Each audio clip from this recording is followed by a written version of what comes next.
Olá, boa noite. Eu espero que estejam todos bem nessa terça-feira.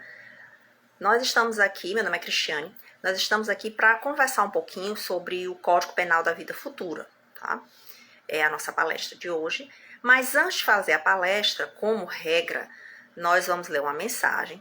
Depois da mensagem a gente faz uma prece e aí a gente bate um papo, tá? Por que tem essa estrutura os centros espíritas? Porque às vezes a gente chega numa palestra, mesmo que ela seja online, a gente chega cansado, a gente chega estressado, a gente chega corrido. Às vezes isso acontece. Então, para evitar isso, a gente sempre faz essa sequência, tá? Que se você estiver em casa, a gente recomenda que você acompanhe, tá? Então, vamos lá. A gente vai ler esse livro aqui, um trechinho. Caminho, Verdade e Vida, tá? Médium Chico Xavier e o Espírito Emmanuel. São 4 livros nesse esquema, onde Emmanuel vai comentando trechos dos evangelhos, né? Eu acho que é um dos melhores comentários que tem sobre trechos do evangelho. Ah, Cristiane, mas a gente tem um evangelho que tem comentado, o evangelho segundo o Espiritismo. Só que aqui Emmanuel pega trechos, não só do evangelho, ele pega trecho das cartas que foram feitas pelos apóstolos, ou trechos do evangelho que merecem alguns comentários e não estão no Evangelho segundo o Espiritismo. Então vamos para a nossa lição, que é a lição 44, o cego de Jericó. Dizendo, que queres que te faça? Ele respondeu, Senhor, que eu veja. Isso é Lucas, capítulo 18, versículo 41. O cego de Jericó é uma das grandes figuras dos ensinamentos evangélicos. Informa-nos a narrativa de Lucas que o infeliz andando pelo caminho, mendigando, sentindo a aproximação do mestre, põe-se a gritar, implorando misericórdia. Irritam-se os populares em face de tão insistentes rogativas. Tentam impedi-lo, recomendando-lhe a calar as solicitações. Jesus, contudo, ouve-lhe a súplica, aproxima-se dele e interroga com amor. Que queres que te faça? À frente do magnânimo dispensador dos bens divinos, recebendo liberdade tão ampla, o pedinte sincero responde apenas isso. Senhor, que eu veja. Ele era cego, ele pede para ver. O propósito desse cego honesto e humilde deveria ser nosso em todas as circunstâncias da vida. Mergulhados na carne ou fora dela, somos às vezes esse mendigo de Jericó, esmolando as margens da estrada comum. Chama-nos a vida, o trabalho apela para nós, abençoa-nos a luz do conhecimento, mas permanecemos indecisos, sem coragem de marchar para a realização elevada que nos compete atingir.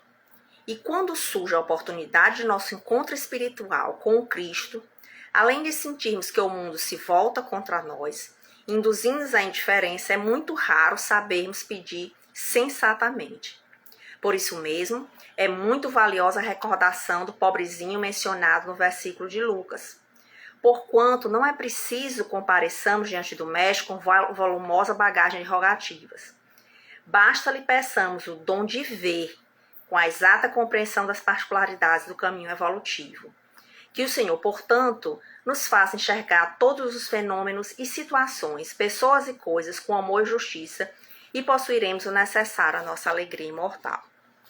Esse trecho é muito interessante, porque ele se enquadra no tema de hoje, já que aqui ele fala da situação de uma pessoa que é cega, né?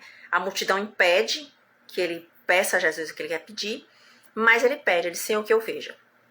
E a Emmanuel nos faz referência dizendo que muitas vezes nós ficamos muito atormentados, muito angustiados, levando várias rogativas para Jesus, vários pedidos para Jesus, né?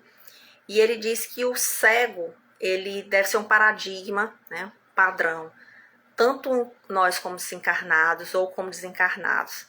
Esse padrão para quê? Porque a pergunta é uma só, Senhor, que eu veja. Quantas situações nós nos envolvemos, problemas, dificuldades, coisas boas, coisas ruins, e nós ficamos atarentados sem saber o que fazer. E se a gente perguntar para Jesus, Senhor, que eu veja, como diz Emmanuel, né? Ele diz, isso nos mostra como são as pessoas, como são as coisas, como são as situações. Eu algumas vezes faço essa solicitação, Senhor, que eu veja. Porque às vezes a gente está numa situação dúbia, Às vezes nós não sabemos muito bem que atitudes tomar, porque nós não temos a visão do todo, só Deus tem a visão do todo. Mas não custa nada a gente pedir para ver, né? E o ver, muitas vezes, não é a situação se apresentar inteira na nossa frente, mas às vezes uma mensagem, um comunicado, outras pessoas nos mostram lados da situação que nós não estamos vendo. Essas pessoas veem e conseguem nos mostrar esses lados. Então, Emmanuel nos fala disso e isso nos serve de conduta na vida e na proposta da nossa conversa de hoje, que é tratar sobre essa situação que é o Código Penal da Vida Futura, né? Código Penal da Vida Futura.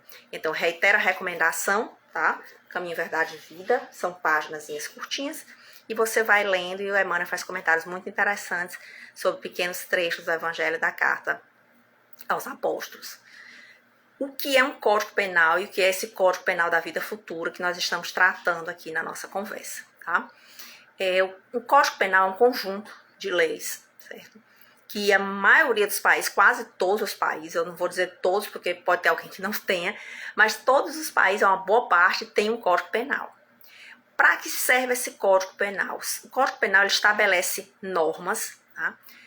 Normas que são condutas que as pessoas tomam e ele estabelece punição para esses atos que se confrontam com a sociedade. Esses atos são variáveis no tempo e no espaço. Por que no tempo e no espaço? Porque às vezes um ato que é violento e que agride a sociedade num país, não necessariamente é em outro. Então eu posso ter algo que no Brasil se diga isso é criminoso e algo que em outro país se diga não, isso não é criminoso. Por exemplo, o adultério no Brasil não é crime. Tá? Não vou discutir as questões morais, estou dizendo que ele não é crime. Mas em alguns países cuja legislação é muçulmana, é considerado crime e a mulher é apedrejada como na velha versão da Bíblia, tá? Como na velha versão da Bíblia. Então vai mudar de país para país. E mesmo em países não tão rigorosos, ainda assim ao longo do tempo isso foi mudando, foi se alterando, as penas foram mudando, né? O que é uma pena? A pena é uma sanção que você aplica a um ato que você faz. O nosso Código Penal, ele não diz que proíbe você de matar. Ele diz matar alguém, pena, que é o artigo 121. E aí ele estabelece qual é a pena. E dentro dessa pena, tá, que vai até 30 anos, ele vai estabelecendo situações escalonadas. O que são essas situações escalonadas? Eu, Cristiane, matei alguém. Eu matei por quê? Eu porque eu estava sendo ameaçada. Eu matei porque eu fui me defender. Eu matei friamente. Eu matei porque eu tive uma ambição com relação ao patrimônio dessa pessoa, foi vingança. Tudo isso é avaliado quando se vai estabelecer uma pena, tá? E aí você tem o teu advogado e você tem o advogado do Estado, certo? Aliás, o advogado da sociedade, perdão, que é o promotor.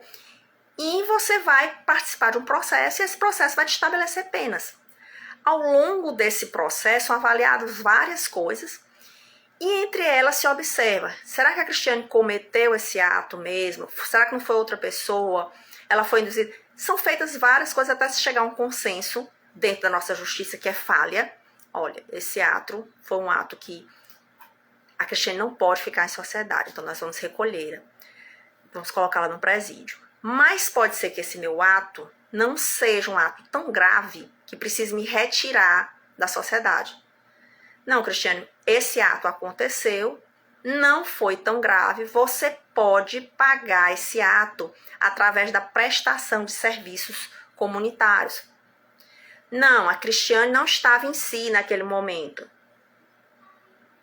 Ela sofreu de um sério distúrbio naquela hora e praticou esse ato. Então, veja, são pontos diferentes que são avaliados ao longo de toda essa análise do processo. Tá, Cristiane, o que é que isso tem a ver com o Código Penal da Vida Futura?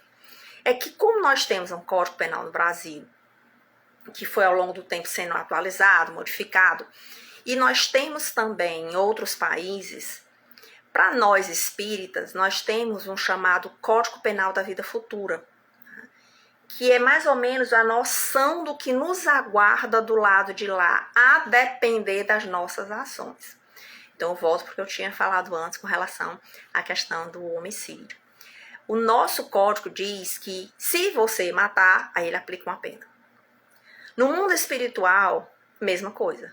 Se você matar alguém e vai se observar todas as variáveis, só que ao contrário do nosso julgador humano, dos nossos tribunais que não conseguem ver o todo, eu estou vendo que está ali dentro do processo, eu vou ouvir testemunhas, mas eu não sei o que realmente aconteceu, eu não estava lá naquele dia.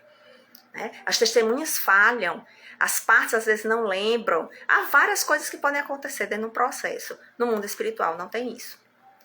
Porque para nós espíritas, quando nós morremos, está simplesmente gravado em todo o nosso perispírito.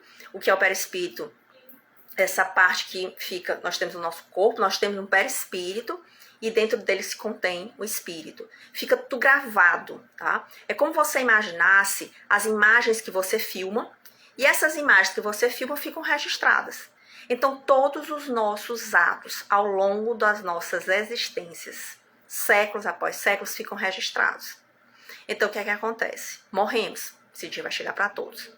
Quando esse dia chega, o nosso código penal vai se manifestar. Tá? Cada um de uma forma diferente, porque cada um tem uma vida diferente, vem de um país diferente, vem de uma situação diferente.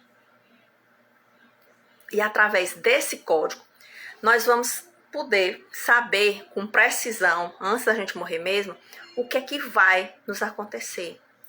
Mas ao contrário do nosso, que é falho, muitos criminosos não cumprem sua pena, alguns inocentes são condenados.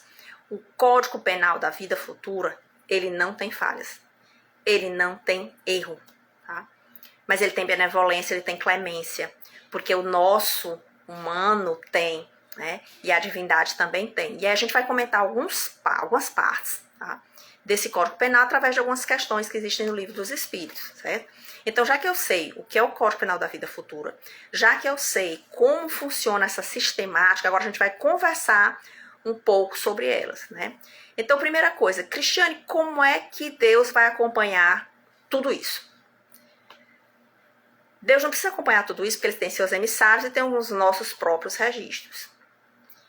E através disso se estabelece essas penas, né? Essas sanções dos atos que nós fazemos, como também as sanções positivas, porque as pessoas acham que sanção é sempre algo ruim, mas uma sanção pode ser também o resultado de uma coisa boa, tá?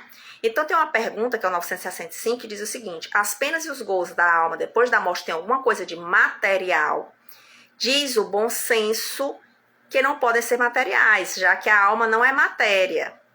Essas penas e essas alegrias nada têm de carnal. Entretanto, são 1000 vezes mais vivos do que os experimentais na Terra, porque o espírito, uma vez liberto, é mais impressionável. A matéria já não entorpece as sensações, tá? Para nós espíritas, as penas que nós sofremos, as sanções que nós sofremos, elas não são materiais. Mas Cristiane tem espírito que diz assim: eu estou sofrendo o fogo, eu estou sofrendo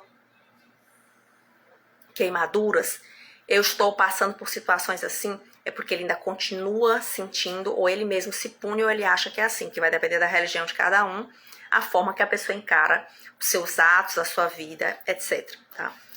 Cristiane, e como essas penas e esse código da pena futura com relação à doutrina espírita? O que o Espiritismo nos esclarece é que o nosso futuro está sendo criado hoje. Cada dia eu crio o meu futuro. Nós temos penas e alegrias e gozos que são individualizados. Ao contrário das outras religiões, as nossas penas não são penas coletivas. Entenda pena coletiva no sentido de dizer tem céu e tem inferno. Para nós espíritos, apesar de termos um livro chamado O Céu e o Inferno, o céu e o inferno vai depender da postura de cada um. E mesmo em grupos coletivos, cada um vai ter resultado da sua ação ou da sua omissão. Porque uma das partes interessantes no Código Penal da Vida Futura é que não é só o mal que se fez que se sofre, mas o bem que se deixou de fazer. E isso é muito interessante, porque às vezes a gente diz assim, mas eu sou uma pessoa boa, não faço mal nem uma mosca. Mas e o bem que você deixou de fazer? O bem que estava à sua altura, né? O bem que estava à sua altura. Aquela comida que você podia ter doado, aquela pessoa que você poderia ter ajudado, aquele colega que você poderia ter mandado uma mensagem dizendo algumas coisas boas, né? É nesse sentido que se refere. Claro que ressalvado, como eu disse, as individualidades. Cristiane, eu não tenho nem para mim. Como é que eu vou ajudar outro? Mas você tem voz, você tem boca, você pode tentar ajudar os outros. Um bom dia, uma boa tarde, eu tô aqui, tá? Ah, Cristiane, mas eu não tenho tempo. Meus queridos e queridas, tempo ninguém tem. A gente faz, a gente vai estabelecendo prioridades. Porque se eu for pensar no tempo e vocês pensarem no tempo, com a vida que nós temos, corridas, nós não fazemos outra coisa, a não ser trabalhar, ficar em casa e se divertir o mínimo, tá? E eu acho que não foi para isso que nós viemos. Os laços de solidariedade que estão estabelecidos entre todos os seres humanos, todos, né? Nós pertencemos a uma humanidade e é essa humanidade que nós estamos aqui para ajudá-la. Reitero, nos limites de cada um, nos limites da força de cada um. Cristiane, eu não tenho a menor condição de fazer, por exemplo, um Francisco de Assis, eu não vou deixar minha casa, eu não vou deixar meu patrimônio, eu não tenho condição de ser uma freira que vai se doar inteiramente, ser um espírita. Cada um sabe de si, e é isso que é interessante no Código Penal da Vida Futura. Porque o Espiritismo diz a responsabilidade é sua. Algumas pessoas não gostam, porque quando se diz a responsabilidade é sua, você não vai culpar os outros.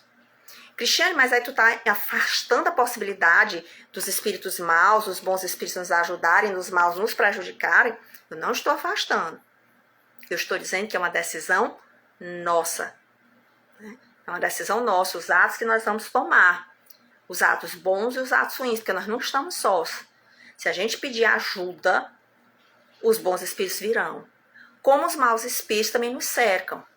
Eu começo a pensar, eu quero roubar, eu quero matar. Os espíritos nos leem, eles chegam. Da mesma forma que se eu começar a inverter, eu quero fazer um projeto bacana. Qual seria o caminho ideal? Através das nossas preces, das nossas conversas. Essas ideias podem, inclusive, passar pelas nossas cabeças, porque eu não sei a situação de cada um, tá? Mas aí cabe a nós refrear as ideias e não alimentá-las. Eu tô tão chateado com alguém, Cristiane, eu tô tão magoado com alguém, que é respeitável. Poxa, Cristiane, se eu pudesse, eu ia lá e esmurrava a pessoa. Algumas vezes a gente vai, espírito, algumas vezes a gente emite energia para isso aí. E é aí que entra o outro lado, de respeitar o nosso sentimento de mágoa e ao mesmo tempo trabalhar com essas situações para que elas não nos desgastem o suficiente. Por quê? Porque tudo que eu faço, nada deixa de ser contado no plano espiritual, tanto bem como mal, como as minhas omissões, o que eu deixei de fazer.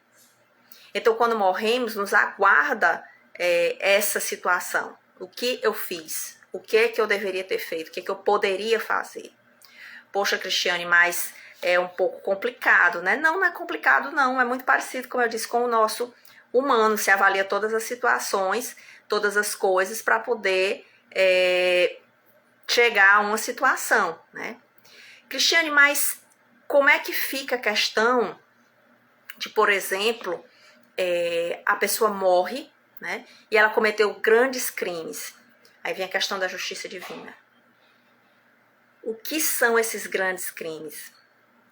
Quais foram os grandes crimes? Alguns homens morrem, aparentemente nunca cometeram crimes, mas aos olhos de Deus eles cometeram crimes muito graves e que nós não sabemos, né? Morrem às vezes como homens, mulheres de bem, e às vezes não foram. Eles aparentaram isso. Mas para a justiça divina isso fica claro, tá? E o que é que pode acontecer? Cada nascimento é um nascimento e cada morte é uma morte. Então, a vida futura de cada um de nós vai depender, como eu disse, das nossas condutas e não tem como a gente dizer, olha, com você vai acontecer isso, comigo vai acontecer aquilo. Eu não sei. Algumas pessoas de outras religiões dizem assim, vamos para o fogo eterno, vamos queimar no fogo eterno. Tá, mas eu não roubei, eu não matei, eu não fiz nenhum dos grandes crimes. Por que eu vou queimar no fogo eterno igual alguém que matou 6 milhões de pessoas, digamos? Eu não sou Hitler, então por que eu vou passar pela mesma situação? Então, veja, já tem algo que é diferente. A mesma coisa da questão do céu. Fulano é tão bom. Fulano vai para o céu. Fulano nunca errou. Fulano nunca se equivocou.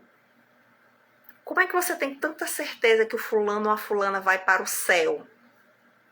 Como é que você tem certeza que você vai para o céu? Você nunca mentiu, você nunca enganou, você nunca magoou ninguém, você nunca praticou nenhum ato que não seria bem visto, você nunca destratou uma pessoa, nunca falou mal de ninguém. Então, quando a gente vai olhando isso, a gente vai vendo que tem graduações também, né? Algumas pessoas transformaram o mundo espiritual no seu céu. Quando a gente diz que o mundo espiritual é reflexo daquilo que nós somos, daquilo que nós estamos. Alguns locais são coletivos porque as dores se atraem, né? Nós criminosos, me permito usar o nós criminosos que estamos na Terra, geralmente ao desencarnar, ao falecer, nós procuramos uns aos outros, porque as nossas dores atraem uns aos outros. Mas às vezes o espírito fica totalmente isolado, ele não tem contato com ninguém, às vezes não sabe nem que morreu, tá? Mas ainda assim são esses reflexos que vão fazendo com que a gente tenha a situação da nossa pena. E essa pena, a primeira coisa que acontece é, eu quero saldar o meu débito, né? Eu quero saldar o meu débito, eu não quero passar essa pena a vida toda. Bom, então, primeira coisa, aproveitar o tempo que nós temos. Ah, mas eu já tenho 60, 70 anos. Você morreu? Não, então ainda há tempo de fazer muita coisa. Segundo, o Deus de justiça é Deus de clemência também, certo? Deus de clemência. Ele não fica preocupado se eu sou da religião A, da religião B, ele quer saber o que foi que eu fiz, né? Essa é a grande preocupação. Veja, não teria sentido nem na lei humana eu cometo um crime e aí eu chego, juiz, eu cometi esse crime. Reconheço isso. O juiz, certo, você reconhece, a vítima me perdoa. Ainda assim, eu não vou pagar por o crime. Geralmente, a gente paga pelo crime, mesmo reconhecendo que a gente fez isso. No mundo espiritual, a mesma coisa. O mais importante, primeiro, no nosso Código Penal da Vida Futura, é que a gente reconheça o ato ou a omissão. Eu não fiz isso, eu fiz isso. Que vem o arrependimento. Mas o arrependimento só não basta no mundo espiritual. Ah, eu me arrependo porque eu deveria ter feito isso, me arrependo porque eu não fiz isso, porque deveria ter feito aquilo outro, tá? Eu tenho que ter a ação, corrigir o meu erro, fazer a correção do meu erro, certo? Mas ao contrário do nosso mundo, em que a gente encerra as pessoas dos crimes mais graves dentro de algumas solitárias, geralmente a gente tem a possibilidade de resolver retornando à nossa existência e também no próprio mundo espiritual. Não que alguns espíritos não fiquem isolados, porque eles não podem reencarnar, mas seria motivo de uma discussão de uma outra palestra, tá? Que não é o que eu estou me propondo aqui, certo? Então, essas situações, veja, são penalidades diferentes, são penalidades distintas, tá? Só que o nosso mundo espiritual, ele nos mostra o seguinte: você pode pagar a prazo. Você pode pagar o que você deve a prazo, tá? Como assim, Cristiane? Eu cometi atos muito sérios ao longo da minha existência. Eu tenho a oportunidade de, em outras vidas, ir quitando aos poucos.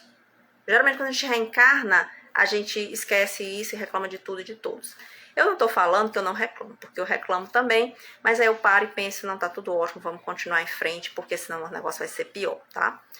E aí ele faz a seguinte pergunta, que é a 983. O espírito que expia suas faltas em nova existência não experimenta sofrimentos materiais?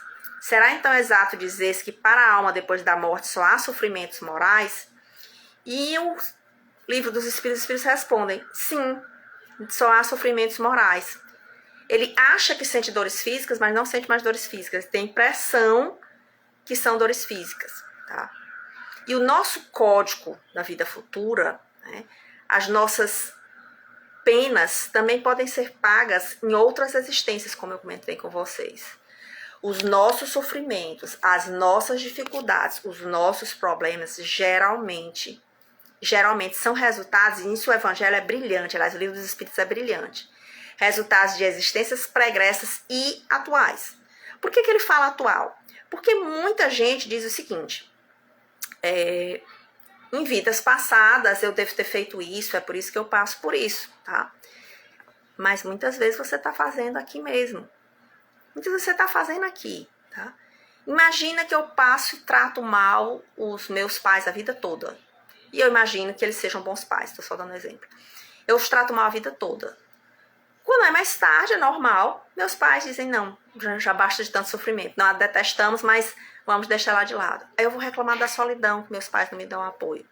Isso tem alguma coisa a ver com vida passada? Nenhuma. Foi uma atitude minha da agora que causou isso. Eu estou falando da situação em que meus pais são pais amorosos, são pais afetivos, e eu só trato muito mal. Isso vale para todas as outras situações. Depois eu reclamo, poxa, meus pais não são presentes, poxa, eu estou sozinha, poxa, porque não sei o quê, tá? Então ficam usados também da nossa situação atual, não é só da vida passada, certo? E aqui ele fala, que eu também acho muito interessante, o homem perverso que não reconheceu suas faltas durante a vida sempre as reconhece depois da morte. Aquela pessoa que a gente diz assim, fulano já fez tanto mal e ainda não reconhece. Resposta dos espíritos, sim, sempre as reconhece, então sofre mais, porque sente em si todo o mal que praticou ou de que foi causa voluntária. E que a gente faz uma pausa. Muitas vezes nós não praticamos o mal, mas induzimos os outros a praticar o mal. E também somos responsáveis por isso. Existe aqui o criminoso que roubou o pão porque estava com fome. Existe esse que separou milhões para ele porque ele é uma pessoa extremamente ambiciosa. Os dois são criminosos, mas são penas diferentes. Tanto no mundo material como no mundo espiritual, certo? Por quê? Porque esse aqui trouxe problemas para milhares de pessoas. Esse aqui talvez tenha trazido um problema, talvez até material, para uma pessoa só. E ao contrário do mundo na Terra, no mundo espiritual, isso é muito bem verificado, isso é muito bem visto. Tá? Cristiane, e por conta disso, eu tenho que ficar todo o tempo me fiscalizando? Não é todo o tempo se fiscalizando. É que a gente faça as nossas reflexões noturnas. Né? De noite, como é que eu fui hoje? Eu fiz isso? E nós sabemos quando ultrapassamos algumas linhas, né? As linhas que eu falo, as nossas linhas de conduta, as nossas linhas de respeito com relação às outras pessoas, né? E ele faz a seguinte pergunta. Só um minutinho aqui. Pronto. Basta o arrependimento sincero durante a vida para apagar as faltas do espírito, fazer com que ele encontre graça diante de Deus? O arrependimento contribui para a melhoria do espírito, mas o passado deve ser expiado. Por que ele fala disso? Porque ele está dizendo o seguinte, muitas pessoas dizem assim, eu encontrei Jesus, estou salvo. Mas eu tenho um monte de coisa errada. Mas eu encontrei Jesus, ele apagou minhas faltas. Sim, ele pode ter apagado suas faltas no sentido de que você está perdoado. Agora vamos resolver o problema passado. Imagina que a Cristiane praticou mal para várias pessoas. Aí eu digo, mas agora eu conheci Jesus e eu estou salvo. Me arrependi. Tá, mas como é que eu vou corrigir esse ato? Porque esse ato aconteceu. Alguém sofreu por minha causa, várias pessoas. Então eu vou corrigir esses atos, que o Código Penal da Vida Futura diz, existe a necessidade da correção, né? Fazendo a correção tanto agora como em outras vidas. Que é a pergunta 1000. Podemos já nessa vida resgatar nossas faltas? Sim, reparando-as. Mas não creais em resgatá-las por meio de algumas privações pueris ou mediante doações póstumas quando de nada mais precisais. Deus não leva em conta o arrependimento estéril, sempre fácil, e que apenas custa o esforço de bater no peito. Né? Ele está se referindo a uma época que era muito comum as pessoas fazerem o seguinte, elas mantinham escravos, aí no testamento elas libertavam escravos.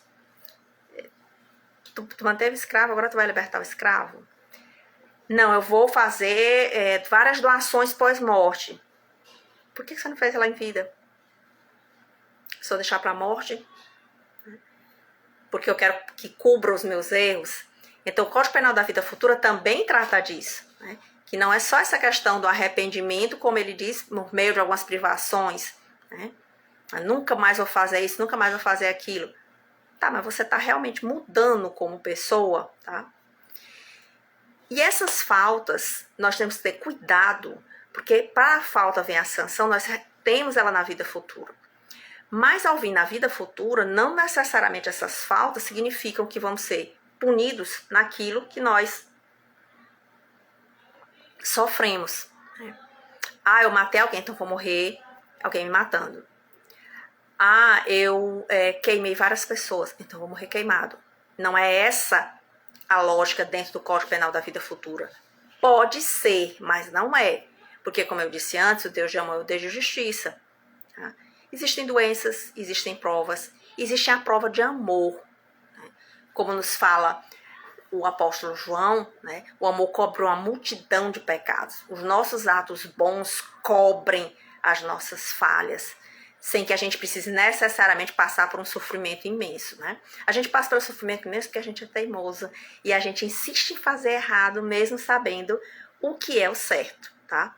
E aí ele faz uma pergunta muito interessante, que é a 1002, que deve fazer aquele que, chegando a hora da sua morte, reconhece suas faltas, mas já não tem tempo de repará-las?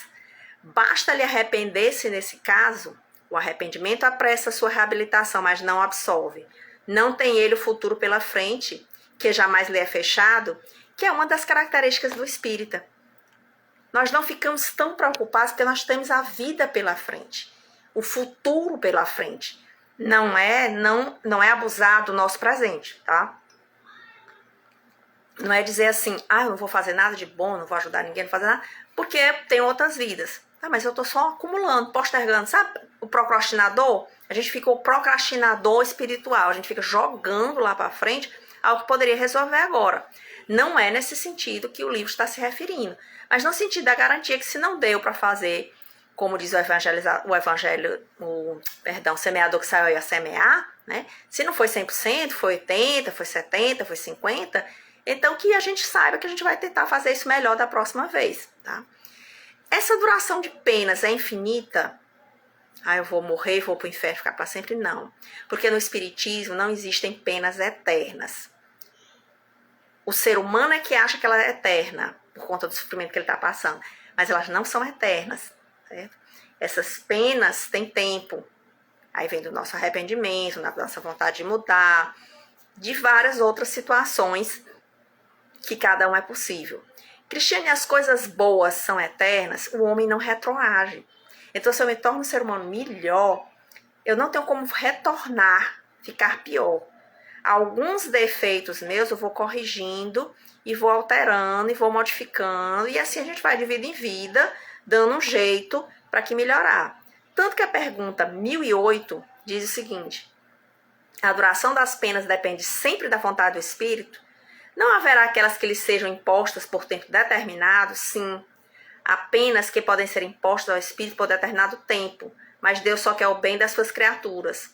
Acolhe sempre o arrependimento, de sorte que o desejo de melhorar-se nunca é estéril. Nunca se perde o desejo da pessoa melhorar. Não há eternidade para os espíritas nas penas. Eu vou ser condenado ao inferno para sempre. Eu estarei sempre no céu, até porque a gente reencarna. E quanto mais evoluído o espírito, mais ele sabe que necessita de ajudar os outros. Por isso, eu reitero, é muito arriscado ao ver alguém passar por uma dificuldade, nós a dizermos assim, isso deve ter sido isso em vidas passadas. Nós não sabemos. Aquela pessoa pode estar passando por aquela situação, não porque ela pode melhorar. E a ideia do espiritismo é sempre que a pessoa melhore. Sempre que nós nos tornemos pessoas melhores.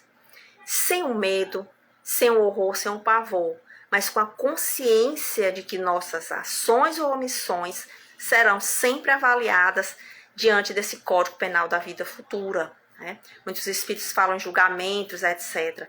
Mas eu acredito que não há julgamento pior do que a nossa consciência. Né? A gente não precisa ninguém botar o dedo, a nossa consciência nos acusa. Às vezes a gente adormece a consciência com outras coisas, mas ela está lá, sempre dizendo, estamos aqui, estamos aqui, estamos aqui. Tá? Isso é só uma parte do Código Penal da Vida Futura. Tem livros escritos sobre isso.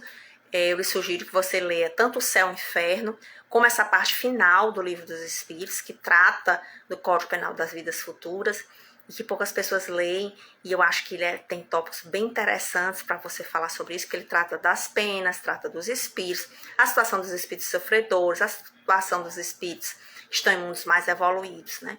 E nós que estamos aqui no meio termo, caminhando, né? Vamos lutando para fazer um mundo melhor, vamos tornando para fazer coisas melhores, procurando transmitir para as pessoas coisas boas. Não é o espírita ser alguém iludido com o mundo. Ah, eu não vou ver que tem problema no mundo. O mundo tem problema, né? Nós temos problemas. Mas é a forma que nós vamos repassar isso para outras pessoas, certo? Então, o Código da Vida Futura nos auxilia a ver isso. A não temer o pós-morte. Porque sabemos que seremos avaliados conforme as nossas ações. E que sempre há tempo para a gente tentar modificar, para a gente tentar fazer coisas melhores no campo da nossa atuação. Muitas pessoas dizem, eu queria ter, como fala também o Livro dos Espíritos, eu queria ter 1 milhão, eu queria ter 2 milhões, porque eu ia ajudar muita gente. Será que não dá para ajudar com o pouco que você tem? Será que o teu sorriso não ajuda outra pessoa? Será que quando você dá bom dia para alguém que às vezes está mal pra caramba, você escuta a pessoa?